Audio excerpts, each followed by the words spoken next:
சர்வஞானியே உம்மை ஆராதிப்பேன். கிரகிக்க முடியா காரியம் செய்வீர். சர்வஞானியே உம்மை ஆராதிப்பேன்.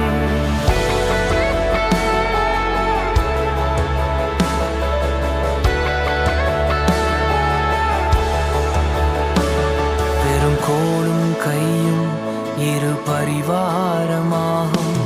உம்மாலன்றி இது யாரால் கூடும்? பெரும் கோலும் கையும் இரு பரிவார